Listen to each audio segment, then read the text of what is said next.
А Моничето му вика, са може да ми имаш. И другарче вика, а аз облечела това пенюарката виолетово жълте цветови апликациички. Паднала вика тая на земята, пата ебеш най-обалата путка на свето. Седнала вика на това сатенски окревето свилени чаршафи вика.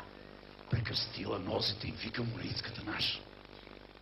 Сега можеш да ме имаш.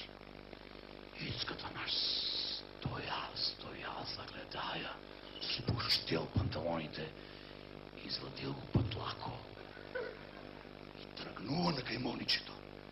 Тръгнува! Моничето се обърнало, натратило се, тръгнал на кай Моничето и таман да го изнабута на Моничето. Некой го удара по главата 3 пъти. Ба! Буде се Ицката.